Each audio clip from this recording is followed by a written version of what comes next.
Eh, kita udah 2 hari nih libur nih, akhirnya kita bertemu lagi. eh Apa kabar Ustaz Bila? Kabarnya gimana nih? Alhamdulillah sehat. Bersama gimana? Alhamdulillah sehat. Cuman ini selama beberapa hari ini luar biasa nih diuji sama sinyal. Apalagi habis Isya, Masya Allah ini susah banget untuk buka materinya, susah.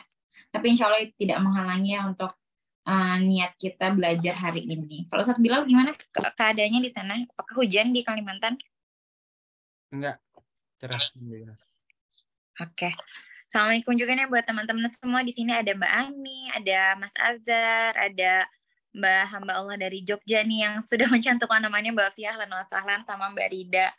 Semoga di kelas yang kecil ini nggak mengurangi kita ya untuk belajar nih. Justru semakin sempit kelasnya, justru semakin private nih teman-teman. Jadi mohon digunakan untuk bisa tanya apa aja nih untuk itu ya. Oke, sebelum mulai mungkin kita baca Al-Fatihah dulu. Untuk memulainya, Bismillahirrahmanirrahim. Alhamdulillahirabbil alamin. Ar-Rahmanirrahim. Maliki yaumiddin. Iyyaka na'budu wa iyyaka nasta'in. Ihdinas siratal mustaqim. Siratal ladzina an'amta 'alaihim ghairil maghdubi 'alaihim waladdallin. Amin. Bismillahirrahmanirrahim. Semoga hari ini dimudahkan untuk belajarnya teman-teman ya. Sebelum kita mulai, mungkin di sini ada yang baru ya atau sama baru lihat mungkin ya, lebih tepatnya nih. Sebelum kita lanjut ke materi hari ini, izinin aku untuk review sedikit di pertemuan yang sebelumnya, di mana pertemuan sebelumnya itu kita belajar terkait mudharabah dan musyarakah. Ustadz Bilal, sepertinya aku tidak bisa mereview nih, karena contekan aku yang aku taruh di Google Drive ke-reload dan tidak bisa. Ya, kayak.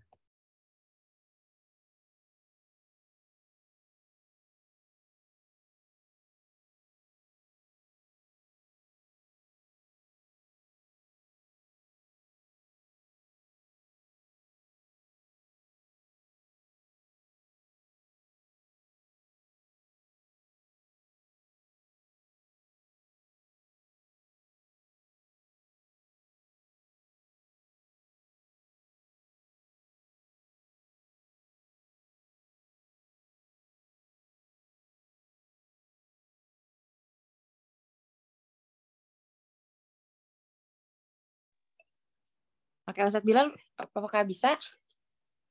Iya, boleh. Coba di handphone.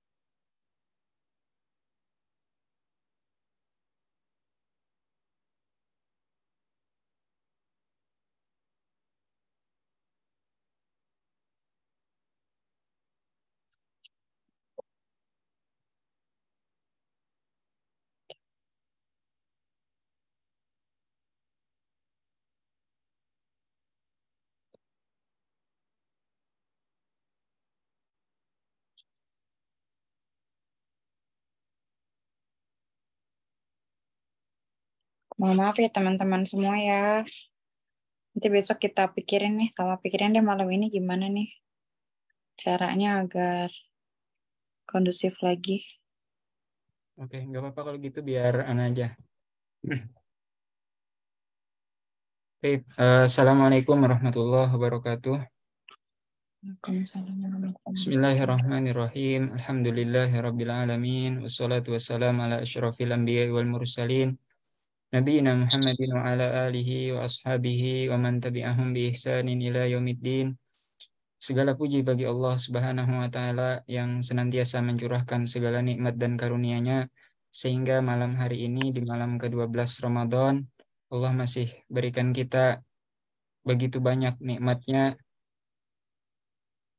berupa nikmat keimanan, keislaman, kemudian kesehatan serta waktu luang dan juga taufik dan hidayah oleh Allah Subhanahu wa taala yang menggerakkan hati kita untuk berhadir di majelis ilmu secara virtual ini. Salawat dan salam semoga senantiasa tercurahkan dan terlimpahkan bagi Nabi Muhammad Shallallahu Alaihi Wasallam beserta para keluarga beliau, para sahabat, para tabiin, tabiin, dan segenap umat Rasulullah Shallallahu Alaihi Wasallam hingga akhir zaman nanti. Ya, pada pertemuan sebelumnya kita sudah membahas yang namanya akad mudharabah dan musyarakah. Ya, secara singkat, mudharabah adalah akad kerjasama atau akad kemitraan di mana pihak pertama itu memberikan modal seluruhnya. Pihak pertama memberikan modal seluruhnya, ini kita sebut dengan sohibul mal atau malik. Sohibul mal, pemilik harta, atau malik. Kemudian pihak kedua itu hanya sebagai pekerja, amil, ya, atau mudharib. Amil atau mudharib. Nah, dalam hal keuntungan, ya, dalam hal keuntungan itu ditentukan yang namanya nisbah atau persentase. Nah, ini persentase dalam hal mudharabah ini otomatis sesuai kesepakatan. Karena porsi modal hanya ada dari sisi malik atau dari sohibul mal. Jadi untuk keuntungan nisbah atau persentase bagi hasilnya itu adalah berdasarkan nisbah kesepakatan. Ya, jadi bisa 50-50 ataupun 60-40. Mana yang lebih banyak, entah itu untuk si pemilik modal ataupun untuk si yang bekerja. Nah, itu dibebaskan. Yang jelas nisbahnya di dalam akad mudharabah itu nisbah kesepakatan. Adapun risiko jika terjadi bangkrut ataupun penurunan nilai aset dan lain sebagainya, itu sohibul mal, pemilik harta, menanggung seluruh kerugian material. Ya, jadi dia modalnya 100 juta, kemudian yang satunya amil tanpa modal sama sekali, jalanin usaha aja dengan modal 100 juta itu, ketika usaha itu bangkrut, maka seluruhnya ya udah jadi tanggungannya si pemilik modal, seperti itu. Nah, si amil atau si mudharib enak banget dong, dia nggak dirugiin. Nggak kayak gitu. Dia juga dirugikan, yaitu dirugikan dengan jerih payahnya tadi bekerja, namun tidak memperoleh hasil, seperti itu. Nah, itu kerugiannya. Jadi yang satu kerugian harta, yang satu kerugian imaterial, yaitu berupa lelahnya dia, capeknya dia ngurusin bisnis tadi yang tidak berhasil, seperti itu. Nah, namun tetap ada pengecualian tatkala pihak amil atau pihak mudharib, pekerja ini, dia melakukan kelalaian, ya, kelalaian entah itu taksir, ya, tidak melakukan yang seharusnya dilakukan. Jadi taksir itu kurang, ya, qasir, kurang. Dia melakukan sesuatu yang kurang dari yang semestinya. Kemudian atau ta'addi, jadi berlebihan atau mukhalafatus syurut, ya, jadi menyalahi persyaratan yang ditentukan bersama dengan si pemilik harta sohibul mal. Adapun akad yang kedua yang kemarin kita sebelumnya, mudharabah itu terbagi menjadi dua. Ada mudharabah mutlaqah. Mutlaqah itu umum. Ya, jadi mudharabah mutlaqah itu umum. Terserah hartanya yang diserahkan ini pakai buat jalanin usaha. Nah, kalau dibebaskan berarti itu mutlaqah. Mudharabah mutlaqah. Yang kedua, pembagian dari mudharabah ada yang namanya mudharabah al-muqayyadah. Ya, muqayyad. Jadi tertentu. Ya, misalnya ada aturan-aturan dari pemilik harta. Harta ini nggak boleh buat jualan ternak misalnya. Harta ini nggak boleh dibawa nyebrang laut. Ya, seperti hadis yang kemarin kita sampaikan. Syarat dari Sayyidina Abbas, ya, pamannya Rasulullah Shallallahu Alaihi Wasallam, dan itu tidak dilarang oleh Rasulullah. Kemudian akad yang kedua yang kita pelajari kemarin adalah akad musyarakah atau syirkah. Nah, ini tidak jauh beda sebenarnya dengan mudharabah. Kalau mudharabah tadi modal sepenuhnya dari si satu orang. Nah, dalam hal musyarakah ini mereka patungan modal, ya, patungan modal dan juga bekerja bersama-sama. Jadi bisa jadi modalnya yang satu 30%, yang satu 70%. Nah, ini secara modal tidak sama misalnya, tapi mereka kerja sama-sama. Sama-sama misalnya buka counter HP atau jual toko jualan laptop ataupun buka kafe misalnya, mereka gantian jaga misalnya. Nah, ini yang namanya musyarakah. Jadi ada dari dua belah pihak itu ada pengumpulan modal dan juga ada pengumpulan modal dan juga mereka bekerja bersama-sama seperti itu. Oke, persentase atau nisbah bagi hasilnya bagaimana? Nah, dalam hal musyarakah itu ada dua. Bisa proporsional. Proporsional itu sesuai dengan porsi modal. Misalnya tadi orang pertama punya modal 70%. Orang kedua punya modal 30%. Nah, kalau proporsional berarti nanti keuntungannya, nisbah bagi hasil keuntungannya berdasarkan ini misalnya. Yang satu punya modal 70%, yang satu punya modal 30%, maka keuntungannya juga dibagi seperti itu. 30 dan 70 seperti itu. Itu kalau nisbah proporsional. Nah, ada yang sebagaimana mudharabah juga ada nisbah sesuai kesepakatan. Ya, jadi tidak mesti nisbah proporsional, bisa saja nisbah kesepakatan. Karena misalnya seperti dicontohkan Ustadz Zul kemarin, dalam satu minggu misalnya kan ada 7 hari. Nah, ketika dua orang bersyirkah, misalnya Ustadz Zul dan Ana gitu, kita buat suatu toko. Nah, Ustadz Zul nggak bisa jaga di kebanyakan hari gitu. Dari 7 hari misalnya Ustadz Zul hanya bisa jaga 3 hari seperti itu. Sedangkan Ana bisa 4 hari itu. Nah, maka diputuskan agar nisbah bagi hasilnya diperbesar misalnya. Buat Ana 60%, buat Ustadz Zul 40%. Nah, yang seperti itu dinamakan nisbah kesepakatan. Jadi persentase bagi hasilnya sesuai kesepakatan, tidak berdasarkan porsi modal. Ya, walaupun misalnya sebaliknya, Ustadz Zul punya modal padahal 70%, Anda cuma 30%. Tapi tadi kita sepakati porsi bagi hasil Ana itu lebih besar, yaitu 60%, sementara Ustadz Zul hanya 40% seperti itu. Karena memang Ana yang bisa lebih banyak jaga gitu di toko tersebut. Nah, itu tentang nisbah bagi hasilnya musyarakah. Adapun risiko, terkait risiko, itu dibagi berdasarkan porsi modal. Ya, dibagi berdasarkan porsi modal. Nah, ketika Ustadz Zul tadi punya modal sebesar 70%, misalnya Ana cuma 30%, kalau terjadi kerugian, itu nisbah khosarahnya, nisbah kerugiannya berdasarkan porsi modal. Nah, itu teman-teman pelajaran sebelumnya tentang akad, mudharabah, dan musyarakah. Semoga membantu teman-teman yang sudah mengikuti sesi sebelumnya dan juga termasuk bagi teman-teman yang belum sempat mengikuti sesi tersebut sebelumnya. Baik, malam ini kita lanjutkan dengan 3 akad, ya, akad qard, ariyah, dan wadi'ah. Ya, insya Allah Ana akan bahas tentang akad qard, nanti kemudian ariyah dan wadi'ah nanti akan dilanjutkan oleh Ustadz Zul insya Allah.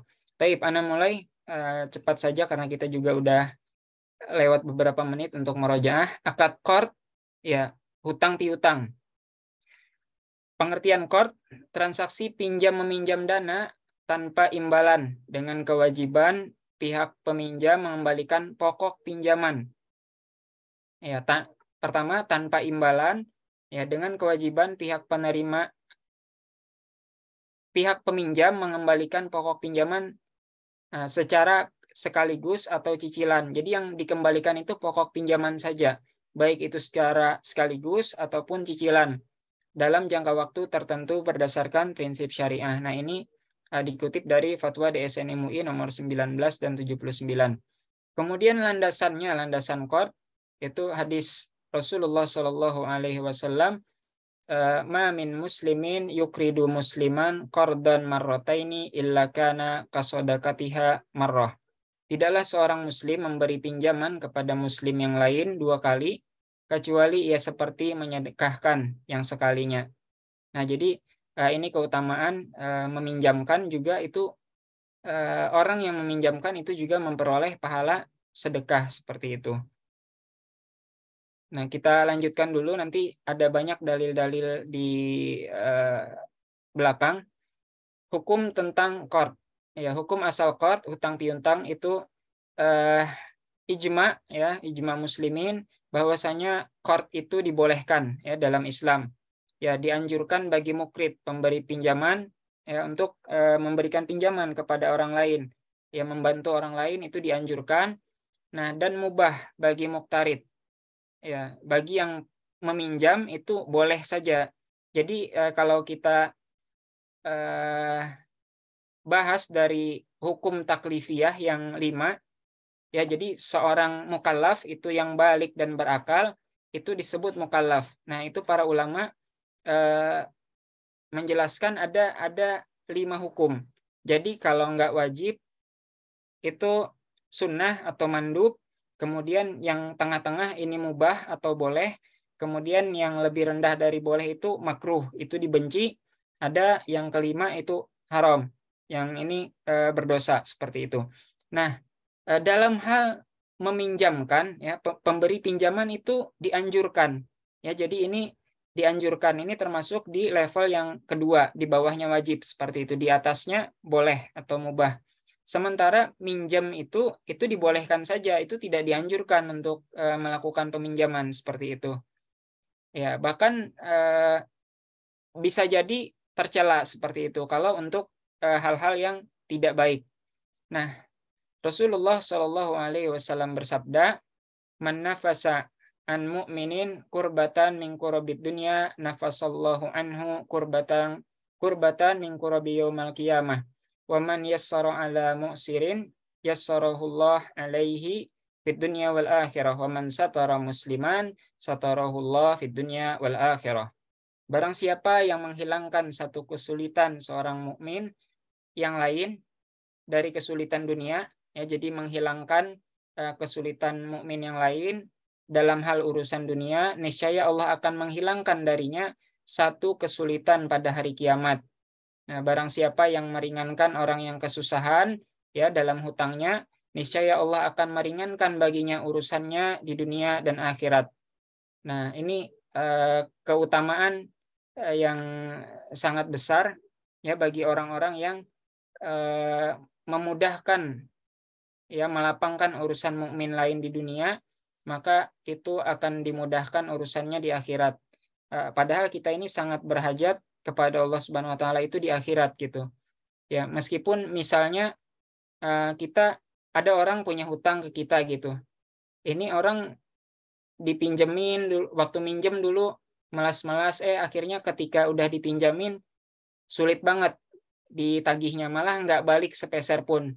Nah, yang seperti ini ya sebenarnya kalau kita bisa kita tagih di dunia, entah itu sampai pengadilan misalnya, kemudian selesai, ya udah gitu, selesai urusannya. Namun kalau terpending sampai akhirat misalnya, nah ini kita lebih diuntungkan sebenarnya, karena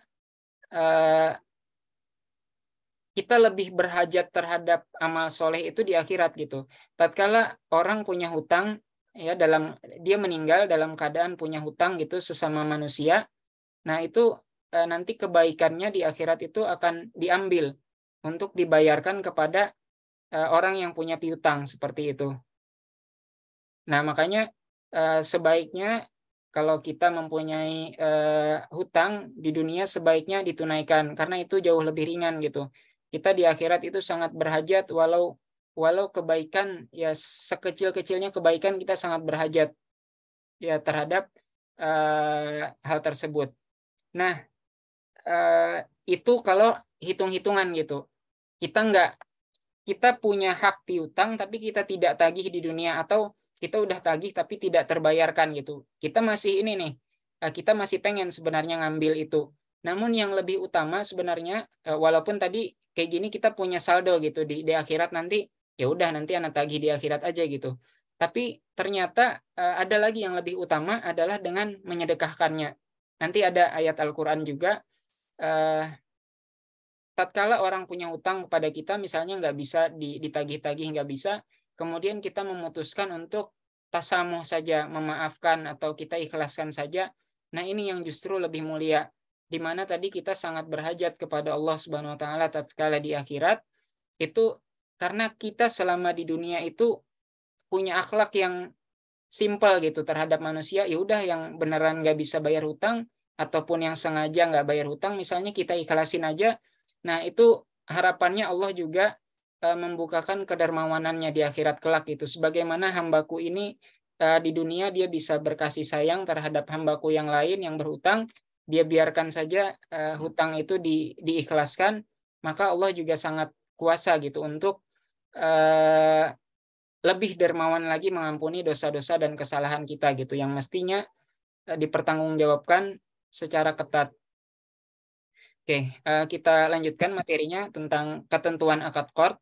Jadi peminjam itu wajib mengembalikan jumlah hutang yang diterima pada waktu yang telah disepakati.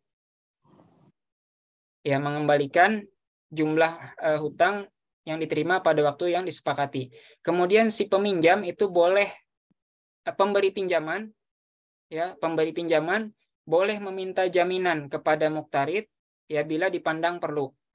Ya, jaminan ini istilahnya rohan, ya barang yang digadaikan rohan. Kemudian muktarid peminjam boleh memberikan tambahan atau atoya dengan sukarela kepada mukrid ya selama tidak diperjanjikan dalam akad. Ya, ini sudah kita sampaikan juga sebenarnya kemarin di sesi riba. Jadi kalau tidak dipersyaratkan maka itu boleh saja. Jadi misalnya Ana ada keperluan gitu, pinjam sama Ustadz Zul, Ana pinjam dulu 5 juta gitu. Nah, kemudian bulan depan Ana kembalikan, Ana lebihkan misalnya 100.000. Tapi dari awal di bulan ini ketika Ana minjam sama Ustadz Zul, sama sekali nggak ada persyaratan, Ustadz Zul nggak minta ditambah sepeser pun, Ana juga tidak menjanjikan kepada Ustadz Zul sepeser pun tambahan. Tapi tatkala bulan depan Ana kembalikan 5.100.000 misalnya, itu boleh saja. Nah, ini maksudnya poin 3 ini. Karena ada juga hadis Rasulullah SAW yang di belakang itu, ahsanukum qadaan. Sebaik-baik kalian itu adalah yang paling baik dalam membayar hutangnya. Sudah, hadis itu juga sudah kita sampaikan di pertemuan sebelumnya.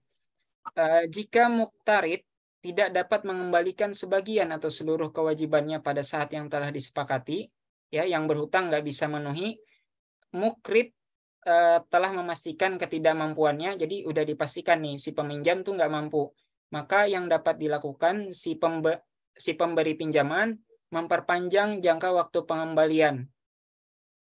Nah, ini berdasarkan ayat Al-Quran juga, memperpanjang waktu pengembalian, jadi dikasih tenggang waktu.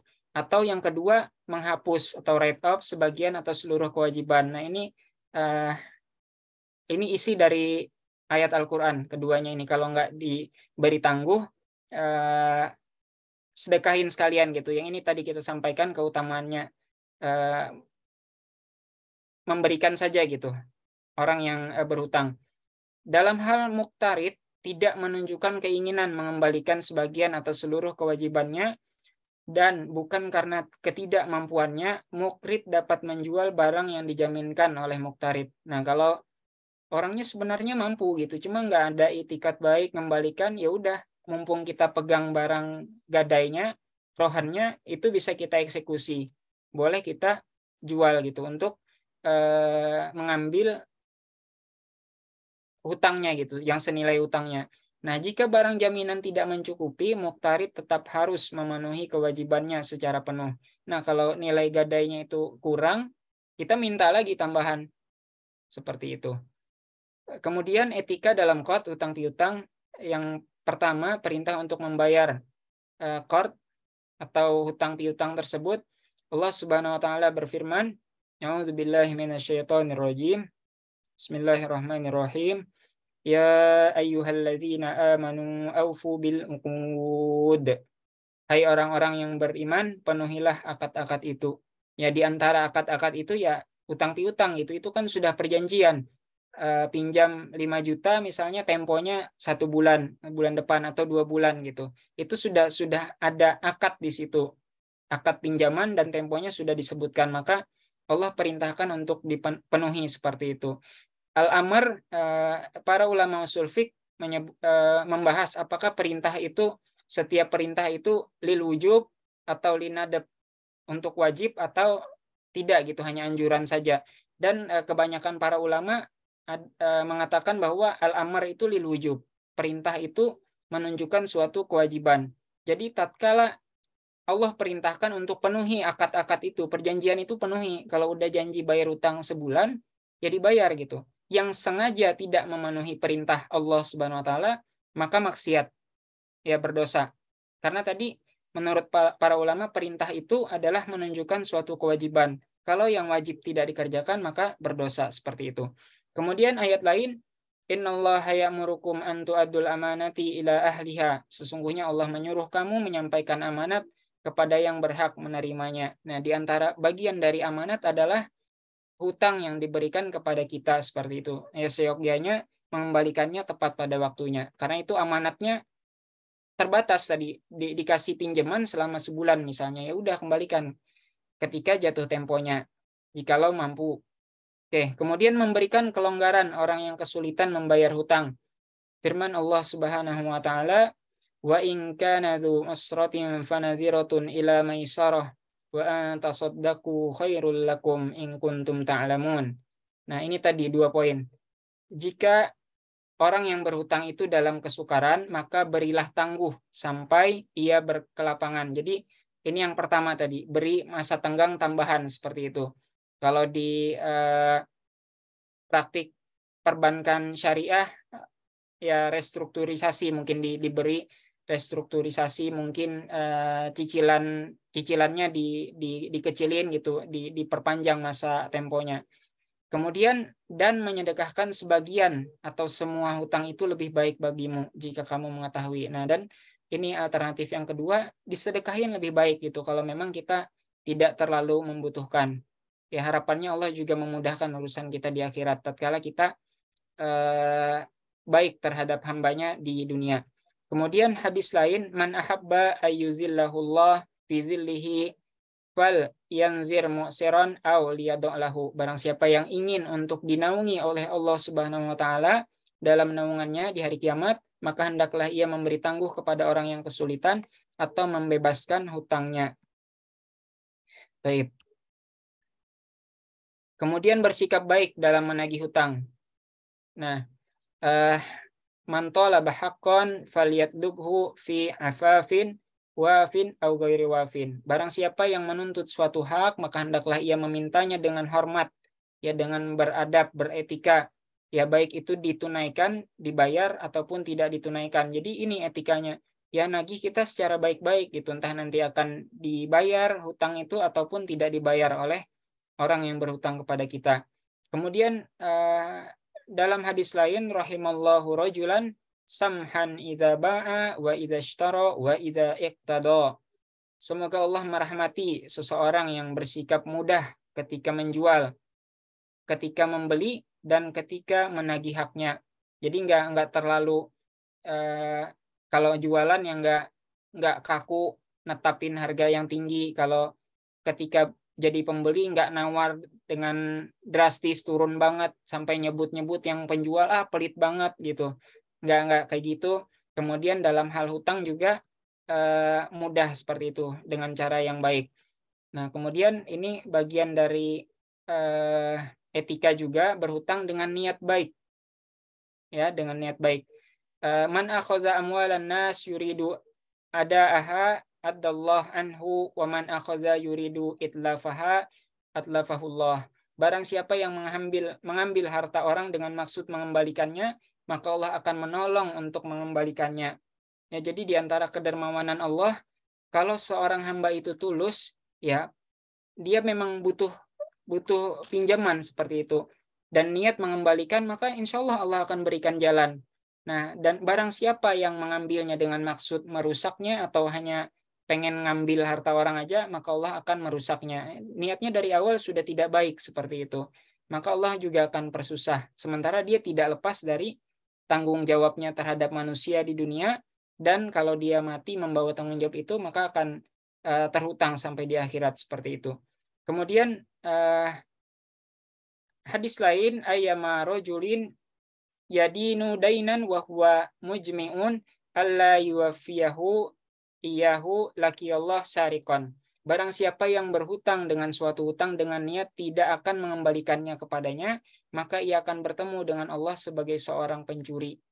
Nah, jadi yang niat sengaja nggak bayar hutang, itu nanti di akhirat dianggap sebagai pencuri, seperti itu.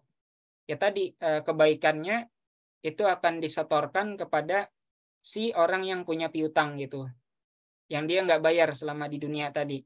Adapun kalau dia udah nggak punya kebaikan, maka dosanya orang yang berpiutang itu akan diberikan kepadanya, kepada orang yang berhutang seperti itu.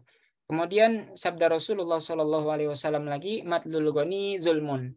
Nah, orang yang kaya, yang mampu, yang menunda-nunda itu, dia tidak bayar hutangnya, itu adalah kezaliman. Dan az-zulum zulumat yaumal qiyamah. Kezaliman itu adalah kegelapan di hari kiamat, ya, kesengsaraan di hari kiamat. Bahkan orang yang mampu membayar hutang itu boleh dipenjara jika ia enggan membayar hutangnya, sebagaimana dalam hadis disebutkan, layyul wajidi yuhillu erdohu wa uqubatahu. Orang kaya yang menunda-nunda dalam membayar hutang itu halal kehormatannya dan hukumannya. Ya, jadi boleh dihukum seperti itu. Nah, ini jika memberikan hutang atau qard tidak boleh meminta kelebihan. Ada kaidah yang disepakati oleh ulama, kullu qardin jarra manfaatan fahuwa riba. Setiap utang piutang yang di dalamnya ada keuntungan atau manfaat untuk mukrid, ya, orang yang memberikan hutang, maka itu dihukumi sebagai riba. Ada ulama lain yang menambahkan kullu qardin jarra manfaatan masyruton, yang dipersyaratkan lil mukridi, bagi orang yang memberikan hutang, fahuwa riba. Nah, jadi yang dipersyaratkan seperti itu. Kemudian Ibnu Qudamah juga mengatakan setiap utang yang dipersyaratkan ada tambahan, maka itu adalah haram. Hal ini tanpa diperselisihkan oleh para ulama seperti itu. Nah, jika mengembalikan hutang qard, berikan kelebihan. Nah, ini hadis Rasulullah SAW yang sudah tadi disebutkan, inna khiyarakum ahsanukum qada'an. Sesungguhnya sebaik-baik kalian adalah yang paling baik dalam membayar hutangnya. Nah, karena ini bukan hanya ucapan Rasulullah, tapi dilakukan oleh Rasulullah. Ya, sudah kita sampaikan sebelumnya, Rasulullah punya hutang unta yang usianya lebih muda seperti itu. Nah, kemudian tatkala mengembalikan tidak ada, Rasulullah tidak punya yang seusia itu, akhirnya dikembalikan yang lebih baik. Nah, kemudian beliau bersabda, ini sebaik-baik kalian adalah yang paling baik dalam membayar hutangnya, seperti itu. Ya, demikian materi yang Anda sampaikan sama.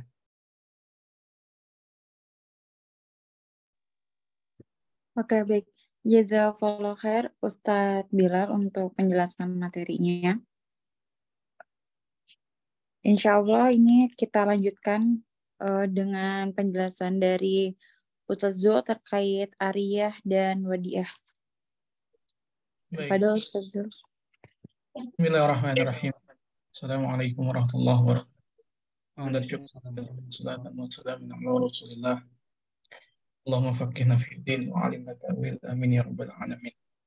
Terima kasih teman-teman yang setia untuk sama-sama belajar terkait dengan akad syariah, akad yang ada di dalam fikih.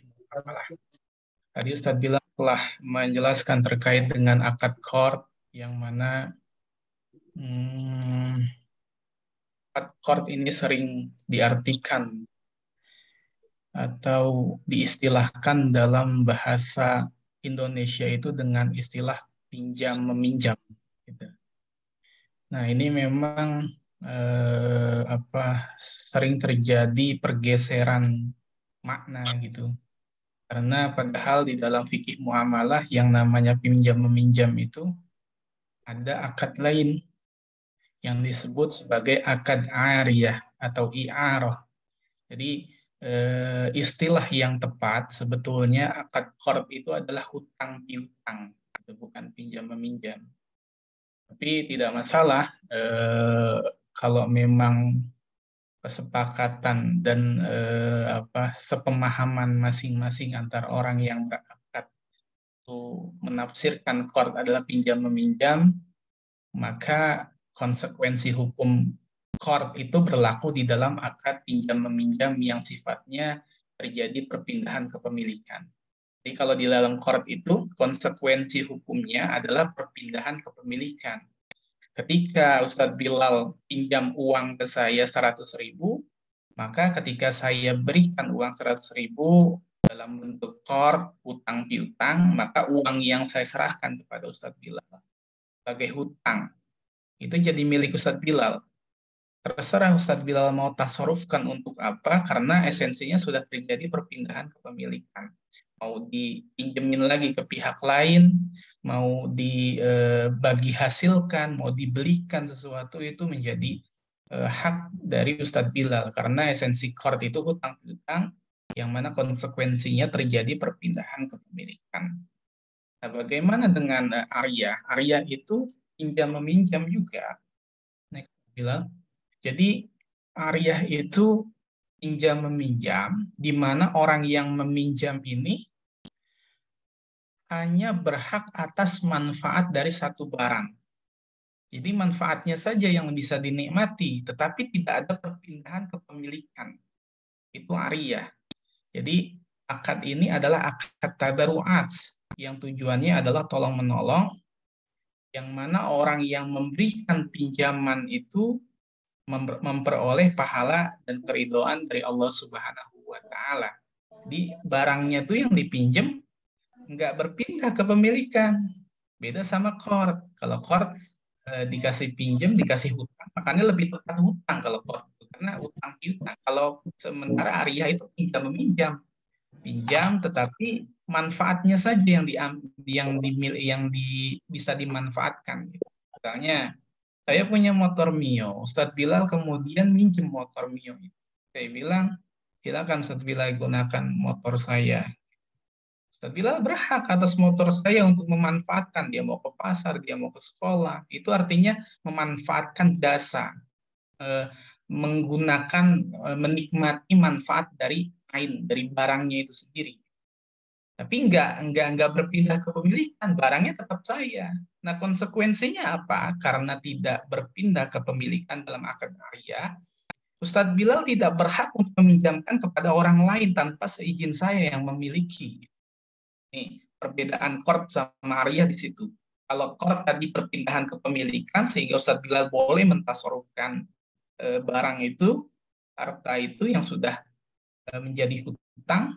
Nah, kalau ariyah tidak, karena prinsipnya saya yang memiliki barang. Kemudian saya berikan haknya, hak memakai manfaat itu kepada Ustadz Bilal. Sehingga Ustadz Bilal karena tidak berpindah kepemilikan, tidak boleh mentasarufkan, menyewakan, apalagi misalnya menjual gitu, atau meminjamkan kembali, itu nggak boleh tanpa seizin daripada pemilik barang.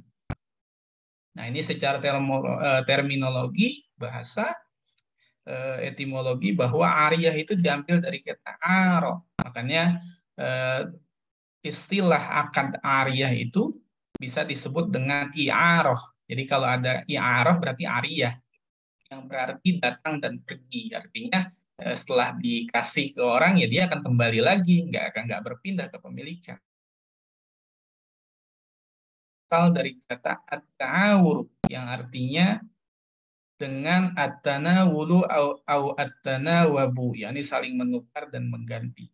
Akan secara terminologi istilahan ariyah itu tamlikul manfaati bi ghairi iwadin. Jadi pemilikan atas manfaat suatu benda tanpa adanya pengganti. Jadi cuma-cuma dia.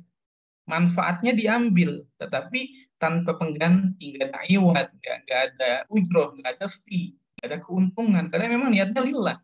Untuk minjemin aja udah pakai deh gitu. Itu namanya ari ya. Terus kalau minjem pulpen bagaimana, Ustaz? Kalau pulpen itu kan tintanya itu habis gitu. Barangnya nggak tetap, ainnya ada yang habis gitu, tintanya. Motor juga begitu, bensinnya habis. Apakah itu termasuk aria gitu? Iya, itu termasuk aria karena memang ainnya yang dimaksud ainnya itu harus tetap di dalam aria ini adalah pulpennya itu kembali. Sementara kalau tinta itu bagian dari tabi. Tabi itu pengikut. Di hukum pengikut itu mengikuti yang diikuti. Tabi. Bensin itu pengikut daripada motor keseluruhan. Ainnya itu motor. Sehingga bensin itu hanya pengikut. Jadi kalau yang hilang adalah pengikutnya, maka dia dihukumi yang diikutinya tetap. Gitu. Barangnya yang penting tetap. Gitu. Jadi kalau misalnya yang hilang tintanya habis, karena memang meminjamkan tinta, meminjamkan pulpen, esensinya adalah memberikan manfaat orang untuk menulis. Gitu. Itu esensinya. Jadi manfaat daripada pulpen ya untuk ditulis. Kemudian manfaat daripada meminjam motor ya untuk digunakan gitu. Sehingga kalau bensinnya itu habis, maka ya itu bagian dari tabi gitu. Bagaimana Ustadz kalau misalnya pertanyaannya adalah seorang yang meminjamkan motor itu, kalau tadi di dalam qard misalnya meminjam uang gitu, terus disyaratkan adanya kelebihan, maka kelebihannya itu riba. Di saat akad itu disyaratkan adanya tambahan kelebihan maka riba. Maka termasuk riba jika kita minjem motor, kemudian si pihak pemberi pinjaman itu mensyaratkan nih motor bensinnya setengah nih ketika yang terminjam, ntar pulangnya full tank ya. Apakah kelebihan itu termasuk daripada riba yang dipersyaratkan? Gitu. Pertanyaannya itu kadang-kadang yang sering ditanyakan, itu tidak riba. Jadi kalau tadi ariyah itu peminjaman sesuatu barang di mana manfaat itu yang dinikmati tanpa adanya iwat, tanpa adanya upah. Nah kalau disyaratkan adanya upah, maka akadnya berubah, bukan menjadi ariyah lagi. Akadnya menjadi ijarah atau sewa menyewa. Jadi sesuai dengan pengertian daripada ijarah itu tamliku manfaatin biiwadin.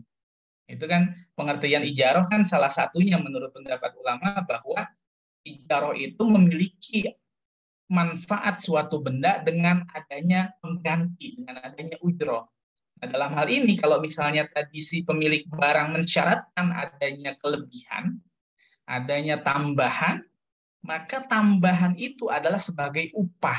Jadi bukan berlaku ariyah lagi, karena ariyah itu nggak boleh, nggak ada tambahan, didasarkan atas lillah, gitu, atas pahala dari Allah. Sementara kalau disyaratkan adanya penggantian, bahkan adanya kelebihan, maka akadnya adalah sewa menyewa, berubah menjadi akad ijarah. Gitu. Jadi pahami ya. Jadi kalau ada kelebihan itu bukan riba, karena bukan pinjam meminjam uang, tapi pinjam meminjam barang. Nah, kalau pinjam meminjam barang, ketentuannya adalah seperti sewa barang. Kalau uang nggak bisa sewa uang, karena uang itu kita sudah pelajari, uang itu adalah komoditas ribawi. Jadi dalam komoditas ribawi itu nggak bisa disewa. Ketika ditukar komoditas ribawi nggak boleh ada tambahan. Kalau ada tambahan, merupakan riba. Satu-satunya tambahan yang diperbolehkan di dalam transaksi komoditas ribawi dalam hal ini uang adalah uang yang berbeda jenis. Kemarin kita sudah pelajari kalau komoditas ribawi dia beda jenis tetapi satu ilah atau satu klaster, katakan kayak dolar ketemu rupiah, maka boleh ada tambahan. Berbeda itu boleh. Syaratnya satu, harus dilakukan ya dan biyadin, tunai, kontan, tangan dengan tangan tanpa adanya penundaan salah satu uang dolar ataupun rupiah. Kemarin sudah kita bahas. Sementara kalau dalam ariyah boleh ada tambahan. Nah, ketika ada tambahan itu berarti akadnya bukan ariyah, jadi sewa menyewa atau ijarah. Nah, akad ini berbeda dengan hibah atau qad, karena ariyah dimaksudkan untuk mengambil manfaat dari satu barang tanpa perpindahan kepemilikan. Dalam akad hibah berkonsekuensi hukum adanya perpindahan kepemilikan. Hibah juga sama, pindah kepemilikan. Qad juga sama, pindah kepemilikan. Sehingga orang yang mendapatkan hadiah atau orang yang mendapatkan pinjaman, ya boleh dia meminjamkan kepada orang lain, memberikan kembali kepada orang lain. Itu bedanya antara ariyah dengan qard ataupun dengan hibah. Nah, next saya bilang landasan sebagaimana di dalam hadis Rasulullah SAW diriwayatkan oleh Anas radhiyallahu an berkata, "Kana bil Madinah faza'un asta'aran Nabi sallallahu alaihi wasallam farasan li Abi Tolhah yuqalu lahu mandubun farakibahu." Satu ketika penduduk Madinah dikejutkan oleh satu suara, maka Nabi SAW bergegas meminjam kuda Abu Tolhah yang dijuluki mandub. Beliau lalu menungganginya. Jadi Nabi minjem kuda Abu Tolhah. Yang minjem ini kan berarti i'arah, ariyah, karena Nabi enggak memberikan iwat dan Abu Tolhah juga tidak mensyaratkan adanya iwat, gitu, enggak ada ujroh. Ya berarti ariyah, boleh digunakan, gitu, pakai aja, gitu kan.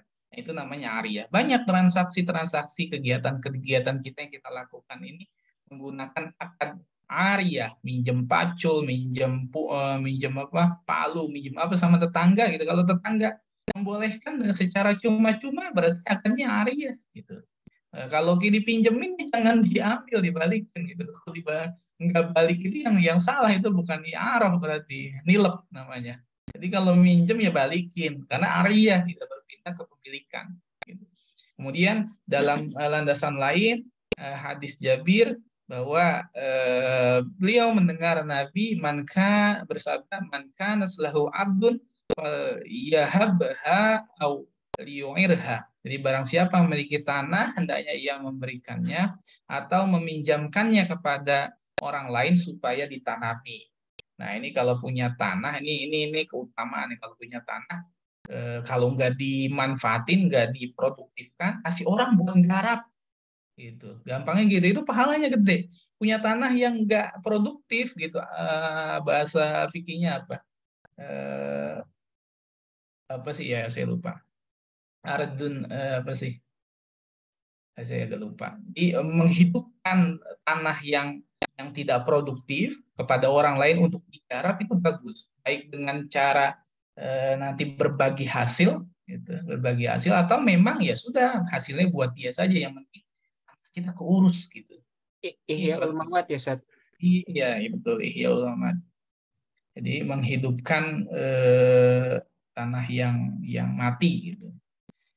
Nah, kemudian rukun ariyah. Nah, ini kalau rukun ariyah sama lah kayak rukun-rukun yang lain, ada 3 menurut pendapat ulama. Ada yang mengatakan 4. Kalau mengatakan 4 berarti akidnya dipisah. Ada mu'ir itu berarti yang memiliki barang. Kalau ini 3, disebut akidai, jadi pihak yang berakad, 2 pihak yang berakad. Mu'ir yaitu yang memiliki barang. Musta'ir berarti orang yang meminjam barang, yang memanfaatkan barang itu. Yang meminjamkan adalah pemilik barang yang akan dipinjamkan. Nah, kalau misalnya minjem barang, pastikan bahwa orang yang meminjamkan, si mu'ir ini, dia yang punya barang. Jangan sampai barang orang lain dipinjemin, nggak boleh. Kalau tanpa seizin yang punya barang, maka tidak sah meminjamkan barang itu kepada yang lain kecuali dengan izin yang punya barang. Kemudian mu'ar itu barang yang dipinjamkan. Barang yang dipinjamkan itu bisa diambil manfaatnya. Ya, nggak boleh meminjamkan barang yang nggak punya manfaat. Nggak bisa. Sehingga keledai kecil tidak dibolehkan dipakai untuk memikul barang di luar kemampuannya. Nah, kita minjem barang, niatnya buat ngangkutin batu, gitu. Ada keledai kecil kita pinjam, nggak boleh, itu nyiksa. Harus manfaatnya sesuai dengan apa yang ada, gitu. Terus manfaatnya tertentu muayyan. Ya kalau ini kalau misalnya kita minjem motor, manfaatnya buat apa? Harus jelas tuh. Misalnya buat ke pasar, Maka nggak boleh misalnya ya semaunya saya mau pakai buat apa gitu. Itu jangan, karena nanti bisa menyebabkan gharar. Ternyata dipakai buat kedugem gitu, ke tempat-tempat yang tidak syariah, dibolehkan menurut syariah gitu, yang dilarang. Jadi manfaatnya tertentu. Kalau minjemin barang harus ditanya ini buat apa nih? Buat ke masjid. Nah, cakep kan, ke masjid pahalanya kita ngalir lagi 2 kali kan. Nah, kemudian barang yang dipinjamkan tetap ada bentuknya. Nah, itu tadi. Jadi kalau Arya itu ketika balik ya barangnya utuh, nggak hilang.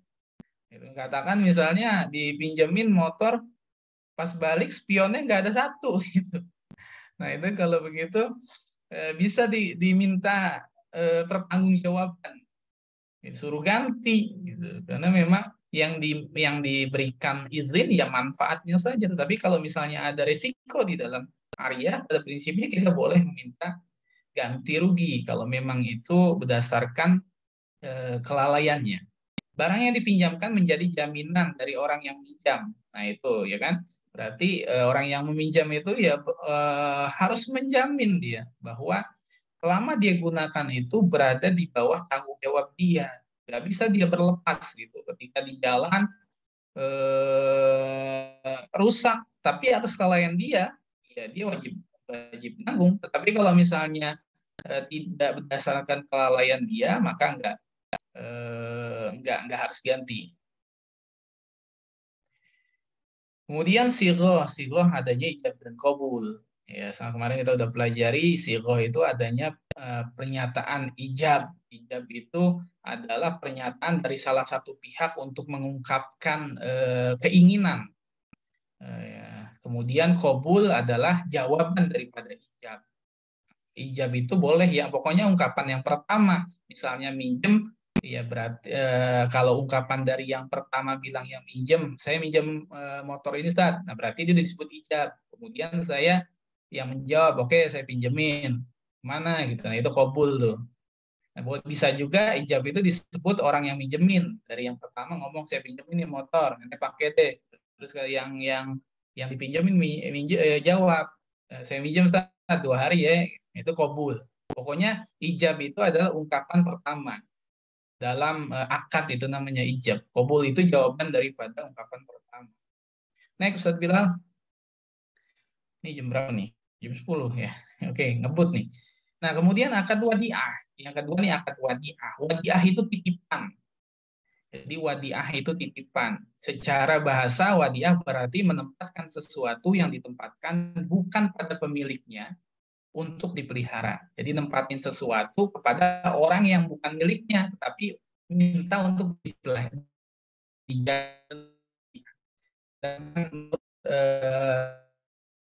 Salah satunya Hanafiyah mengatakan bahwa taslitul ghairi ala hifzi malihi sorihan au dalatan. Jadi mengikut sertakan orang lain dalam memelihara harta baik dengan ungkapan yang jelas, yang soreh, atau dalalatan, dasarkan isyarah,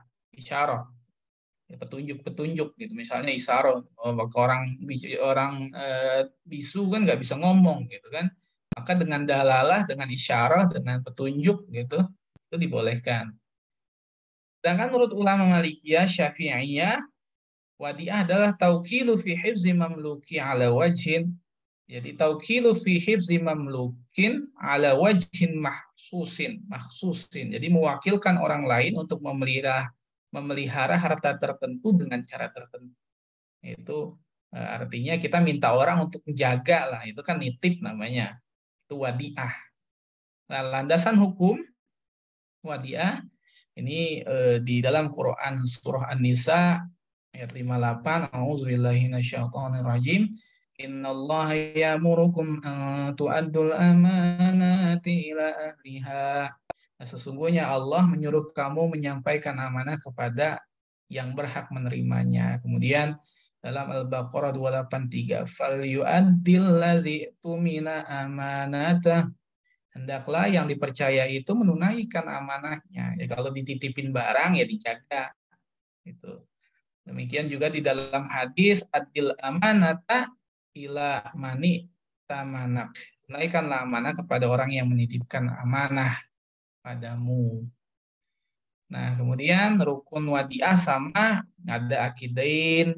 Syaratnya akidain itu ya balik, berakal. Terus wadiah harus ada barang yang dititipkan berupa harta yang bisa disimpan dan diserah terimakan secara serta memiliki nilai. Jadi barang yang tidak memiliki nilai itu ya nggak wajib kita terima gitu, untuk disimpan. Buat apa sesuatu yang nggak punya nilai dititipkan.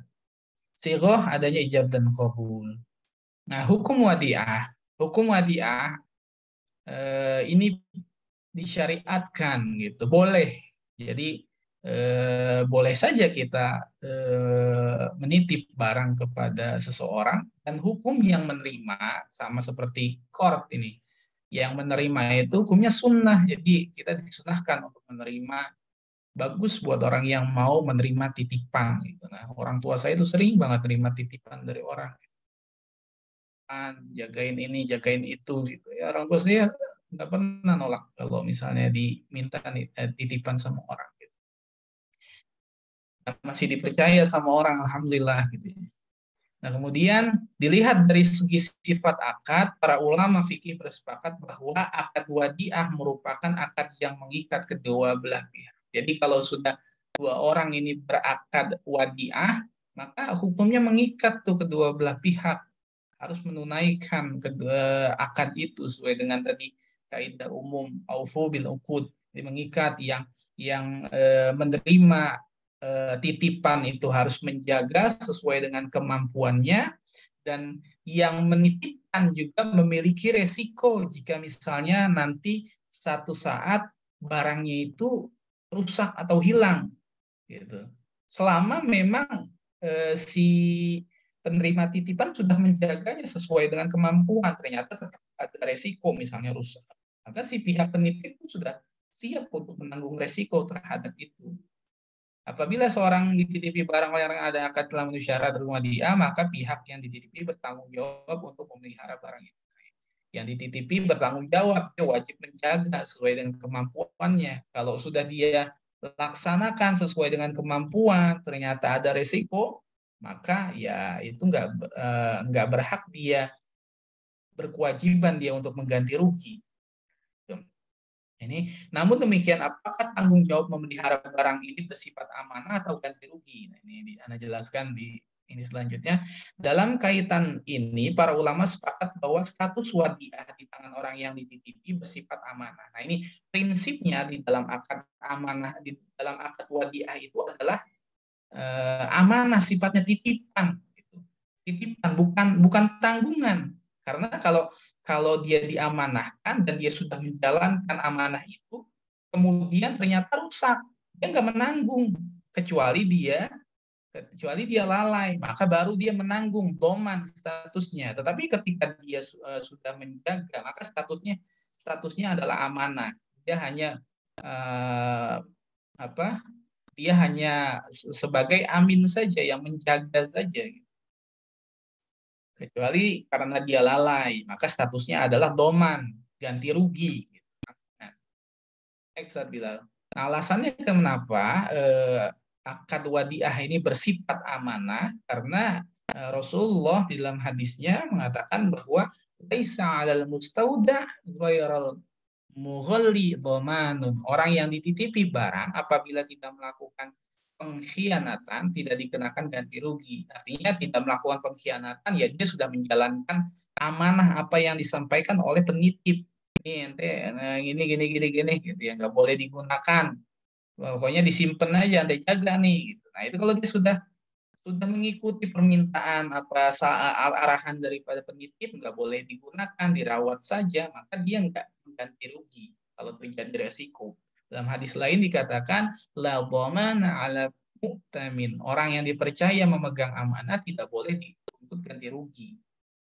Nah, berdasarkan hadis tersebut, para ulama sepakat bahwa apabila dalam akad wadiah disyaratkan bahwa orang yang dititipi dikenakan ganti rugi atau doman atas kerusakan barang selama dalam titipan, sekalipun kerusakan bukan atas kelalaiannya, maka akadnya batal. Jadi kalau misalnya dalam akad wadiah pihak penitip itu disyaratkan nanti ganti rugi ya kalau ini, itu bukan akad ini, bukan akad wadiah lagi. Karena dia disyaratkan akad ganti rugi, akadnya batal, akad wadiah itu nggak berlaku. Maka bagaimana misalnya nanti disyaratkan ganti rugi atau si pihak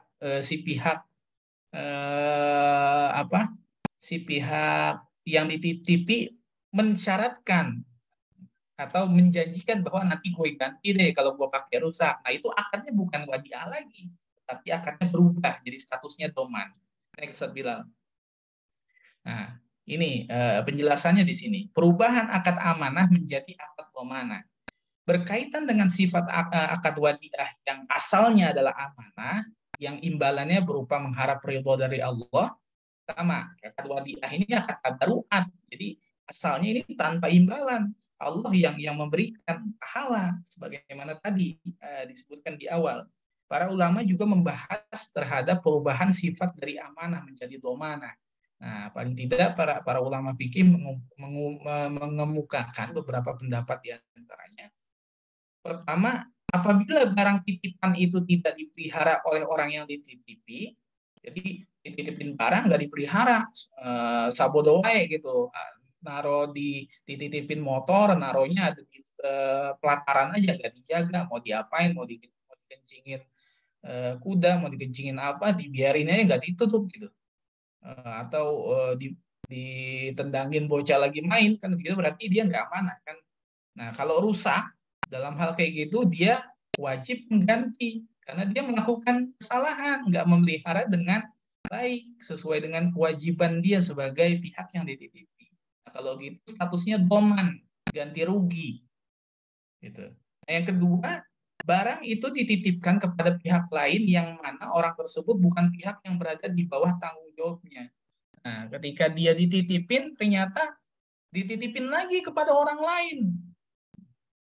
Ternyata rusak atau hilang, ya dia wajib mengganti. Gitu. Kecuali dia nitipinnya kepada orang yang berada di bawah tanggung jawabnya, kepada anaknya. Anaknya terus menjaga, hilang, ya itu masih di bawah tanggung jawab dia. Berarti dia sudah melakukan penjagaan. Gitu.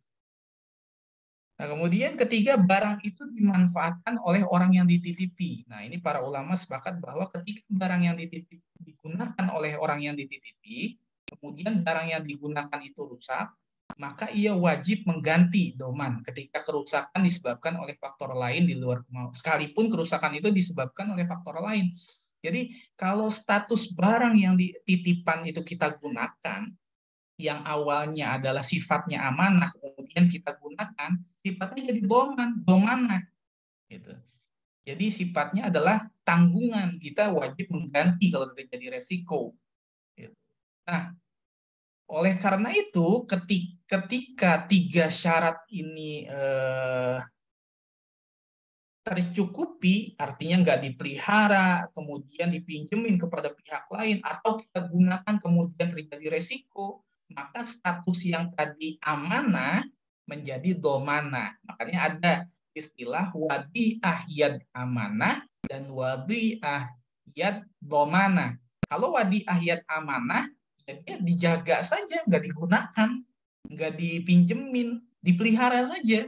Nanti balik sesuai dengan apa yang dititipkan. Nah, kalau domanah, kita diizinkan untuk menggunakan. Tapi kalau misalnya ada resiko, kita ganti sesuai dengan barang yang dititipkan. Makanya istilahnya adalah wadi'ah yad-domanah. Next, Bilal. Nah, dalam perkembangannya, akad wadi'ah yang awalnya bersifat amanah disebut wadi'ah yad-domanah. Kemudian ketika digunakan oleh pihak yang dititipi, maka berubah menjadi doman atau dalam tanggungan doman itu, maka disebut sebagai akad wadi'ah yad-domanah. Kemudian akad wadi'ah yad-domanah ini sejatinya adalah akad qard. Nah, tadi kita udah pelajari itu akad qard.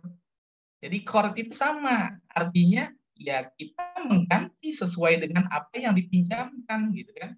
Sama wadiah itu titipan. Ketika kita gunakan, ya kita mengganti sesuai dengan apa yang kita pinjam. Gitu. Itu wadi'ah yang dhamanah sejatinya adalah akad qard atau hutang piutang, di mana pihak peminjam menjamin resiko terhadap kemungkinan yang terjadi dalam barang yang dititipkan. Ya, gitu kan, dia jamin. Jadi wadi'ah yang dhamanah, barang titipan itu artinya ya pinjaman. Dia menjamin terhadap resiko. Nah, maka ketika akad wadi'ah yang dhamanah berubah menjadi qard karena dipakai, digunakan, maka berlaku ketentuan qard, akad pinjaman. Nah, ini sebagaimana dalam praktek konsep pendanaan dalam perbankan syariah, misalnya dalam produk tabungan, produk giro yang menggunakan akad wadi'ah, itu wadi'ah adalah wadi'ah yang dhamanah.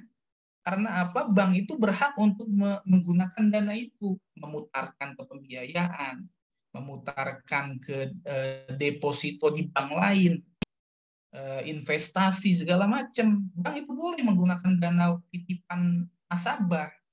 Nah, ketika dana yang dititipkan oleh nasabah digunakan, esensinya adalah pinjaman. Nasabah berhak mengambil kapanpun, dan bank itu wajib mengganti kalau misalnya dalam penyaluran dananya terjadi kerugian, hilang karena suku bunga yang naik turun, kalau misalnya dia penempatan di instrumen yang fluktuatif gitu secara pendapatannya, gitu kan. Nah, itu artinya bank menjamin. Ketika menjamin adalah dhaman, itu qard berarti. Makanya ketika nasabah menabung atau menempatkan dana dalam giro menggunakan akad wadi'ah, tidak boleh ada tambahan di situ, berlaku ketentuan qard. Tidak boleh ada tambahan di dalam akad qard. Jadi wadi'ah yang dhamanah itu esensinya qard, nggak boleh ada tambahan. Boleh ada tambahan dalam bentuk atoya, jadi tambahan yang tidak dipersyaratkan.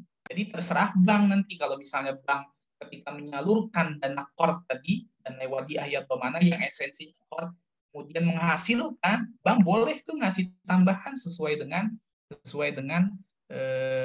kebijakan bank. Mau berapa aja dikasih, kalau dapat dikasih, kalau enggak ya enggak. Namanya tambahan yang tidak diperjanjikan, itu boleh. Nah, kira-kira itu dari penjelasan terkait dengan akad wadi'ah yang dhamanah yang esensinya qard dan juga akad.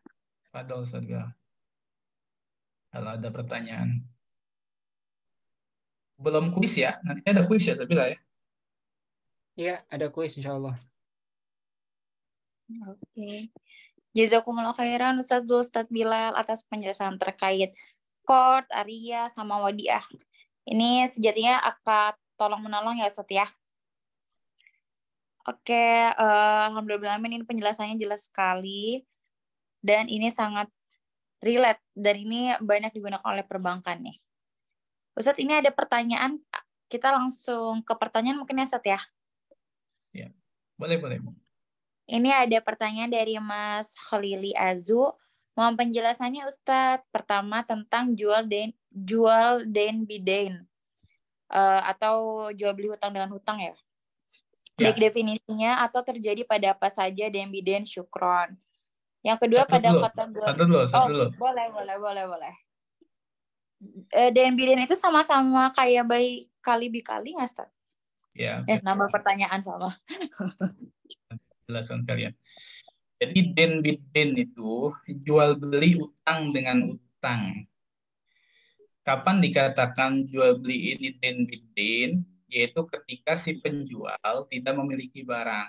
Jadi kalau misalnya kita belum punya barang, jangan kita jual kepada orang lain dengan cara utang. Gitu.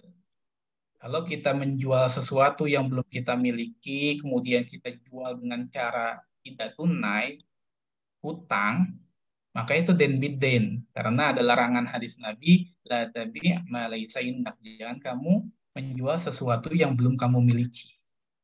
Tetapi kalau misalnya kita belum punya barangnya, kemudian kita jual secara kontan, itu boleh, karena akadnya salam. Sebagaimana dalam hadis Nabi terkait dengan akad salaman aslafa fi syai'in ayuslif ala wazdin ma'lumin wa kailin ma'lumin waktin ma'lumin. Kalau tidak salah redaksinya seperti itu, saya agak lupa. Tapi esensinya adalah kalau kalian menerima akad salaf atau salam, maka hendaknya atas takaran yang jelas, kemudian jenisnya jelas, spesifikasinya jelas, dan waktunya juga jelas. Itu akad salam. Jadi, transaksi terhadap barang yang mausuf fi zimmah, artinya cuma disifati spesifikasinya, kita punya barangnya. Cuma spesifikasinya aja yang kita tahu. Nah, itu boleh kita jual. Dengan cara apa? Dengan cara akad salam. Kita sudah bahas akad salam ini sebelumnya, bahwa kalau akad salam, karakternya, rukun dan syaratnya, uangnya dibayar di depan. Maka dalam hal itu, boleh kalau misalnya uang tunai, kemudian barangnya kita belum punya, itu boleh. Berarti berlaku akad salam. Tapi kalau misalnya kita belum punya barang, kemudian kita jual dengan cara tidak tunai, berarti barangnya ini den, kan belum punya kita, den dengan bidden, dengan utang. Nah, berarti den bidden, utang dengan utang ketemu. Nah, itu yang dilarang dalam hadis Nabi, jangan menjual barang sesuatu yang belum dimiliki, dan termasuk dalam larangan beli den bidden. Nah, sama juga kali bil kali juga sama. Itu istilah lain den bidden. Nah, tadi barusan rame di grup sebelah itu, apakah sistem pembelian COD ini termasuk kali bil kali yang dilarang oleh syariah? Itu ada salah satu ustadz yang menjawab di Instagram bahwa sistem pembayaran COD itu termasuk transaksi kali bil kali. Jawaban beliau tidak sepenuhnya salah dan tidak sepenuhnya benar juga, karena tergantung pada tasawur, tergantung pada bagaimana transaksi realnya seperti apa. Dikatakan kali bil kali jika memang penjualnya itu belum punya barang, dia jual di online dengan sistem COD. Misalnya dropshipper yang dia tidak punya akses ke supplier, nggak punya izin, dia tidak sebagai agent, tapi dia pasarin bahwa dia seakan-akan punya barang. Gitu. Kemudian dia nggak punya akses ke supplier, nggak menjadi agent, nggak menggunakan samsaroh, nggak menggunakan akad salam paralel gitu. Artinya dia seakan-akan punya barang aja. Kemudian dia jual kepada kepada pembeli. Dia belum punya barang, gitu, dengan cara tunda, gitu kan.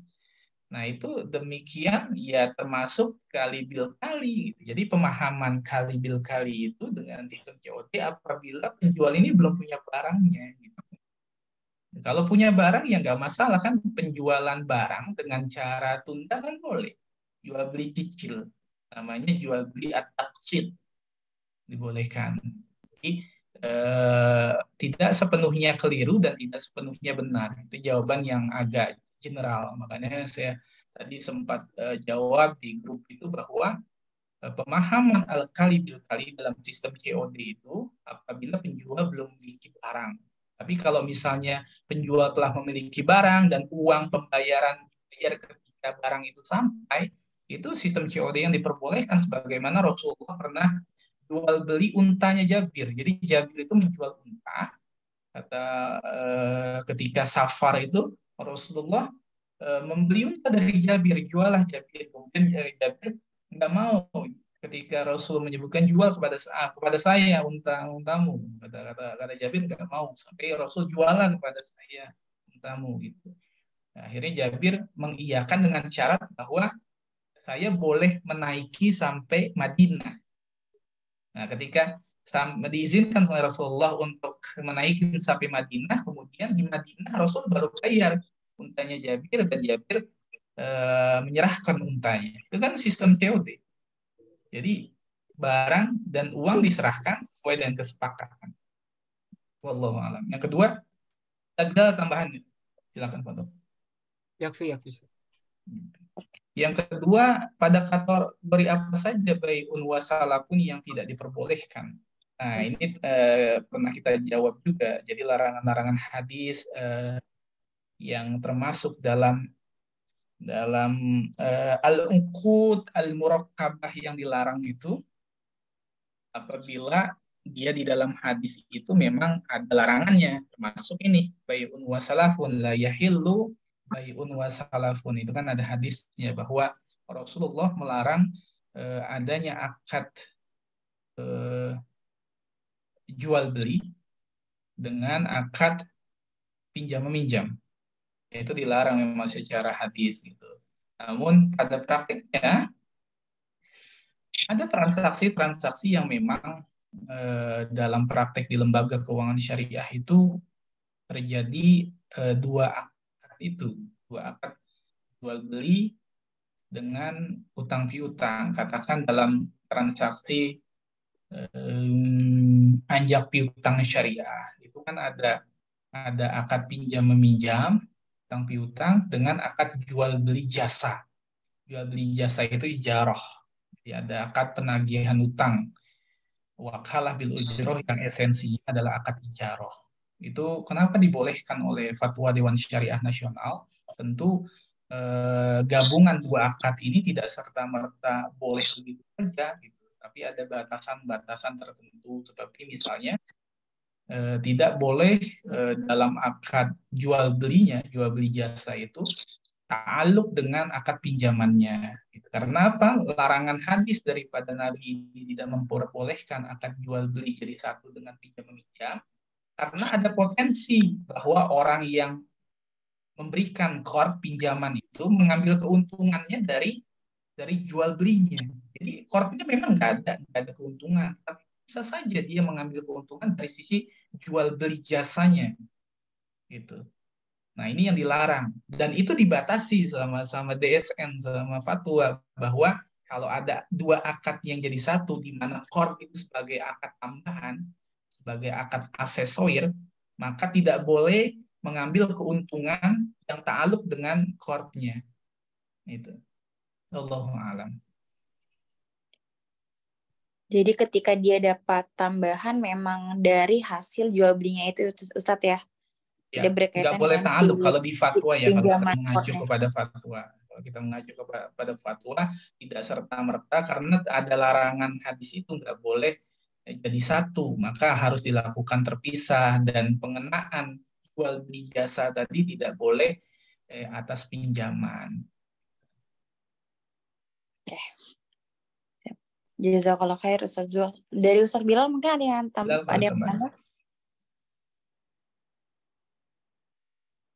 Oh ya, kesailan Ustaz, tapi saya bisa melihat gerak bibirnya cukup gitu ya. Baik, teman-teman semua, ini setiap pertemuan ke-6 seperti biasa kita kuis. Jadi boleh nih link kuisnya udah di-share sama Ustadz Bilal via Kahoot. Coba, ayo, coba dibuka dulu linknya mungkin teman-teman. Kalau masih ada pertanyaan boleh sambil ini. Oh iya, boleh kalau ada yang pertanyaan. Sambil menunggu. Kalau sama mau nanya Ustadz, kalau misalnya ini sama nanya boleh ya, moderator nanya boleh kan ya? Boleh. Ustadz, kalau kita dari beberapa pertemuan ini kan akhirnya kita belajar ya Ustadz ya, dalam mengambil suatu hukum itu banyak pendapat-pendapat atau ijma atau ijtihad daripada ulama Ustadz. Nah itu kan sering kali terjadi khilaf antar ulama Ustadz. Itu gimana sih Ustadz cara kita menanggapi hal tersebut gitu Ustadz?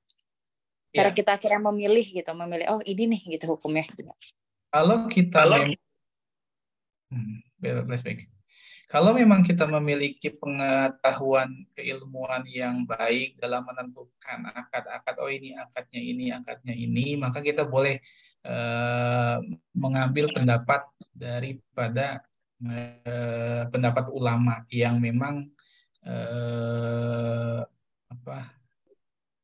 mengambil pendapat ulama yang menurut kita adalah rojih, pendapatnya rojih. Tapi misalnya kita tidak memiliki kemampuan itu, ya kita mengikuti pendapat daripada asatidz yang memang memiliki kapasitas. Gitu. Seperti itu. Jadi, tapi memang yang paling aman kalau kita memang awam, ya kita mengikuti orang yang memang kita anggap dia memiliki kapasitas pemahaman ya agama, fikih, muamalahnya itu baik gitu. Tetapi paling tidak dengan kita belajar ini tentu kita sudah tahu sendiri kan batasan-batasan. Oh, akadnya seperti ini. Kita bisa mengidentifikasi gitu. Kalau misalnya oh ini akadnya qard, pinjam meminjam kayak tadi, wah maka berlaku ketentuan akad qard. Dan masalah fikih itu biasa. Masalah fikih itu biasa, ada perbedaan itu biasa. Tapi dengan kita sudah tahu bahwa ini akadnya apa, kita bisa mengambil salah satu pendapat. Oh ya, kalau pendapat ini, maka harus begini. Pendapat ini harus begini. Baik, Ustaz. Jadi memang jangan ini ya Ustaz, teman-teman mungkin jangan risau kalau misalnya melihat ada perbedaan pendapat dari para ulama, dan itu hal yang sangat wajar ya Ustaz ya. Betul, wajar. Fikih itu luas. Pendapat dalam fikih itu pasti ada. Pasti paling tidak ada kaulani, dua pendapat itu fikih. Itu biasa. Makanya tadi saya sampaikan kayak tadi pendapat salah satu ustadz terkait dengan sistem COD yang mengatakan transaksi itu kali bil kali, ya bisa betul, tapi tidak selamanya salah juga dan tidak selamanya betul karena beliau melihat dari sudut pandang ini mungkin ketika diberikan gambarannya seperti itu gitu. Tapi bisa jadi kita melihat dari sisi lain, oh kalau misalnya transaksinya si pembeli sudah punya barang, dia bukan kali bil kali. Nah, mungkin pendapat dia didasarkan pada gambaran bahwa si penjual ini belum punya barangnya, maka termasuk kali-kali. Karena saya sebutkan bahwa kaidahnya al-hukmu ala syai' farqun an tasawwuri. Jadi, vonis suatu hukum itu merupakan bagian dari pemahaman suatu hakikat, satu gambaran. Jadi, apa yang digambarkan, yang dijelaskan, hukum itu bisa berbeda tergantung dari gambaran yang dijelaskan. Bisa jadi satu hukum COD saja hukumnya banyak. Bisa jadi satu hukum terkait dengan top up hukumnya banyak, top up imani.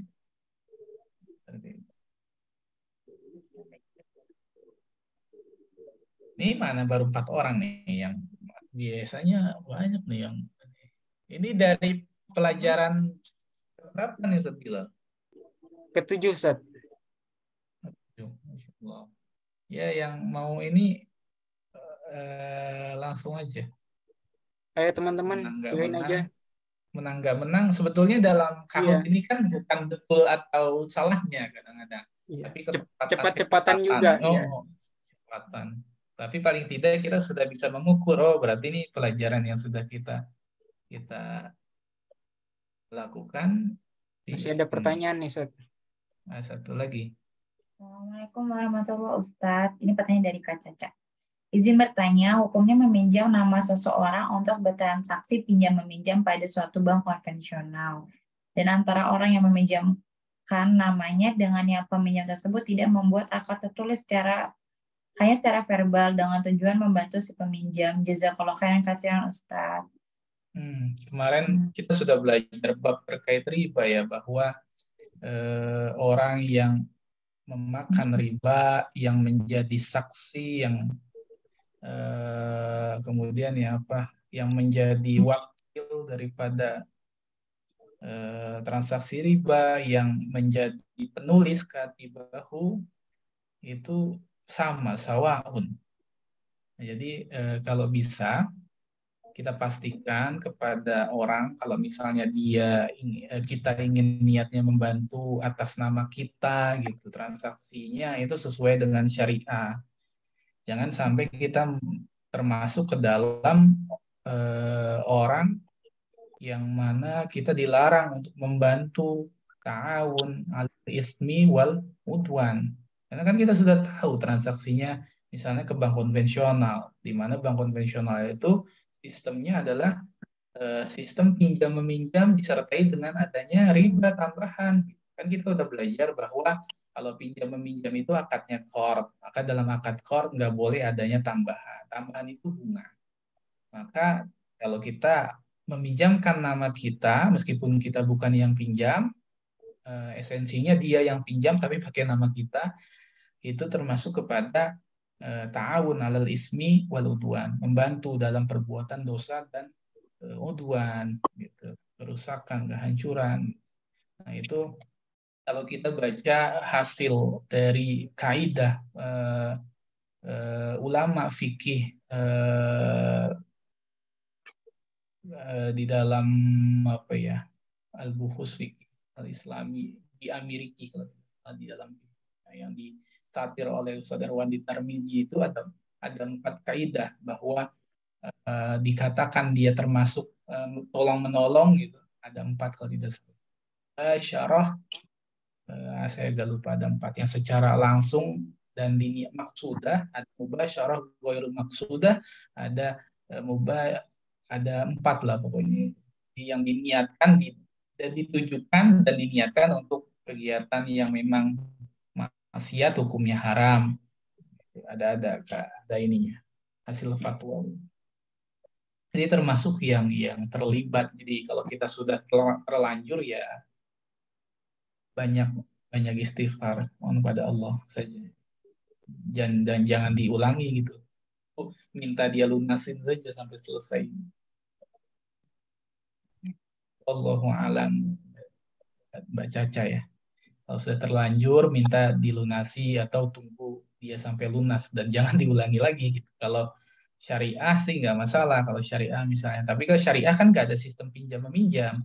Kalau misal pinjam meminjam ya nggak boleh riba. Tapi hampir nggak ada kalau sistem keuangan syariah ada pinjam meminjam itu ya nggak mendapatkan keuntungan.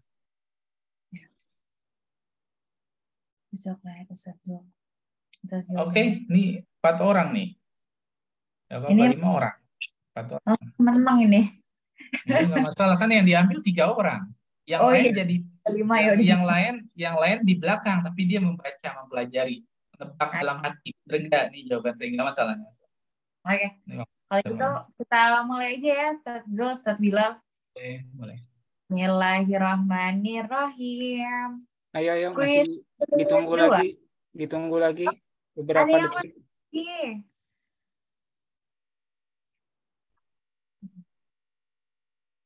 Kalau yang nggak bisa masuk, coba username-nya diganti. Mas Malan nih kuis pertama. Akhirnya masuk di kuis kedua. Salah satu peserta yang rajin. Ya, terima kasih yang sudah join. Ayo yang udah jadi juara juga tetap boleh ya, biar ini meramaikan. Kan ikhlas nggak ngejar hadiahnya. Sekalian nguji bener nggak gitu jawaban teman-teman selama ini, pemahamannya. Oke, terima kasih teman-teman yang sudah join. Ada 7 orang. Oke, kita bisa dihitung sama dari 10. Oh, 10. Maksudnya gitu bukan, Sal? Iya. Oke, kita hitung mundur ya. 10, 9, 8, 7, 6, 5, 4, 3, 2, 1. Penat. Kuis kita mulai. Bismillahirrahmanirrahim. Lihat handphonenya ya, lihat handphonenya. 3, 2, 1. Jadi pengen deg-degan ya. Akad pinjam meminjam tanpa pemindahan kepemilikan disebut dengan, ini baru nih. A lagi merah untuk Ariyah, kuning untuk Wadiah, biru untuk Qord, dan hijau untuk Ijar. Yang betul diklik ya teman-teman. Oke. Kita langsung lanjut ya. Lanjut. Ya, jadi Ariyah jawabannya tanpa pemindahan kepemilikan. Yang tadi baru kita pelajari. Jadi ada 4 orang yang benernya, alhamdulillah. Lanjut. Ya. Oh, ini yang tertinggi Mas Aryadi, kedua adalah Muhammad Khalid. Oke, lanjut. Nisbah, presentasi bagi hasil yang mengacu pada porsi modal adalah nisbah merah untuk proporsional. Dijawab aja teman-teman yang lain ya, walaupun nggak terlalu tahu gitu. Ya, dijawab aja ya teman-teman. Yang nggak masuk tahu juga bisa dijawab dalam hati. Oke, proporsional jawabannya. Hebat, hebat, hebat, hebat. Lanjut. Kita lihat dulu skornya. Zarkashil. Oh ya, Masya Allah. Itu username siapa tuh? Ujrah atau upah dalam akad ijarah. Apakah boleh tidak tentu? Harus jelas untuk kuning, biru berdasarkan pencapaian, hijau menggunakan presentasi. Ayo. Untuk akad ijarah.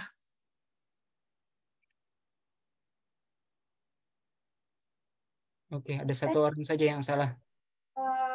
Berapa? Oh, keren ya. Aku terharu. Lanjut. Dah, aku paling atas. Ngalah nanti. Tidak kaji. Yang buat soal. Ya udah kan Ana nggak jawab nih. Ana nggak jawab nih.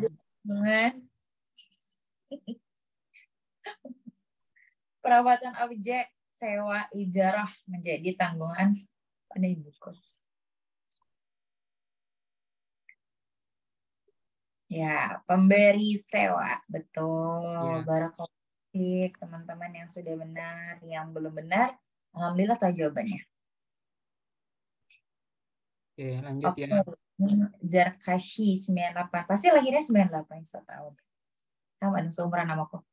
Akad komitmen memberikan imbalan jika target atau hasil suatu pekerjaan terpenuhi, termasuk dalam akad merah jual beli, kuning ijarah, biru jualah, hijau hibah. Nih yang kayak dia tuh dapat ujrohnya tuh pas waktu udah selesaikan. Alhamdulillah mayoritas benar. Meskipun masih ada 2 orang yang salah dan yang tidak menjawab.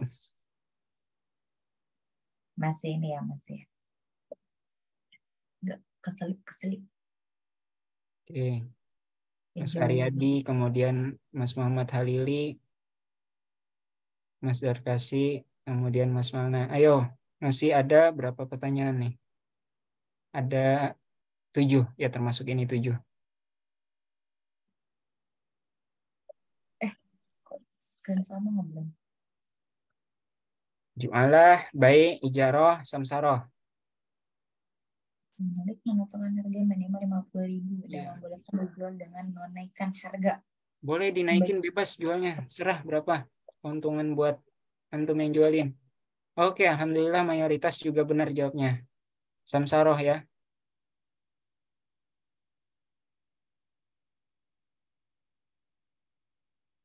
Oke. Lanjut.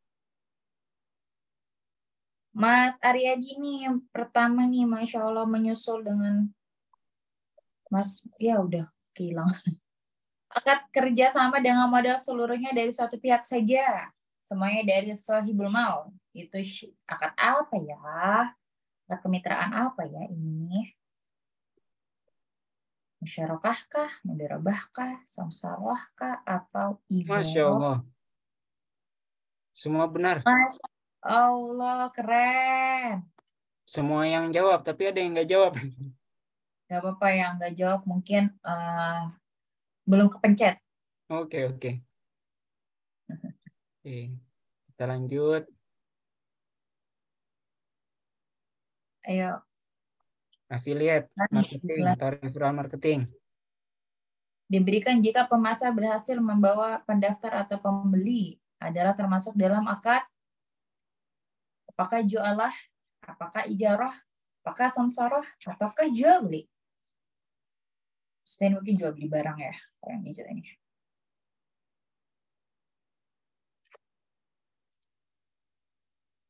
Oke, mayoritas benar. Oke. Mungkin, iya. Oke. Masih sama. Lanjut. Oh, tidak masih berubah posisinya. Mas ini untuk posisi teratas nih. Ayo. Mungkin Mas Muhammad Ali bisa lebih cepat atau Mas Zarkashi. 4 pertanyaan lagi. Ijarah muntahiyah bitamlik secara bahasa. Adalah sewa yang berakhir dengan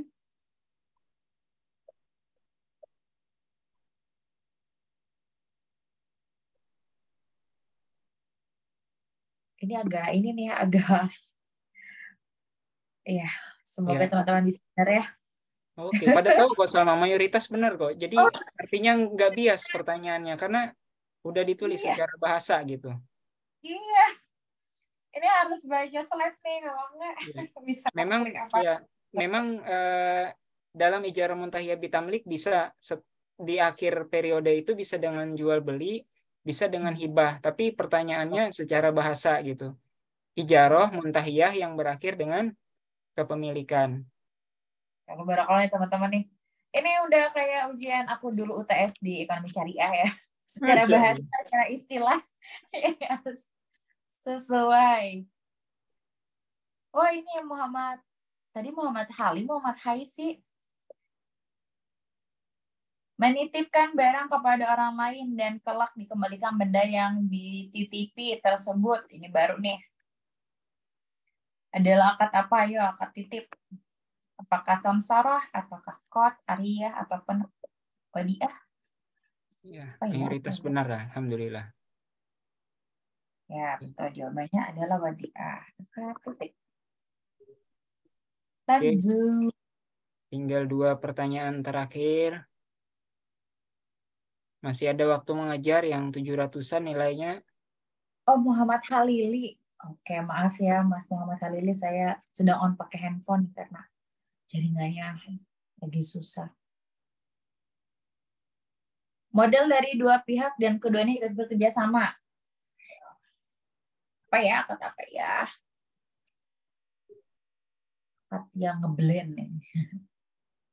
Apakah merah mudharabah ataukah kuning jabli ataukah biru musyarakah? Oke, Masya Allah. Ini ada yang masih ketuker ya sama mudharabah ya. Ya perbedaannya kalau misalnya mudharabah itu salah satu pihaknya memberikan modal seluruhnya. Tidak Iya. wajib Pertanyaan untuk ya. terakhir.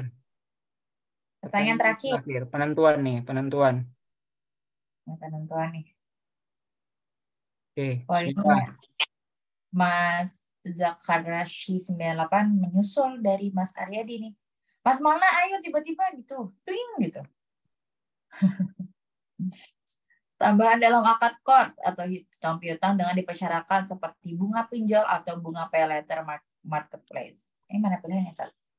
Masuk ke dalam transaksi yang ini kayak Hukumnya tinggal aja tutup ini. mata. Ini tinggal tutup mata ini. Mas mana ayo kejar.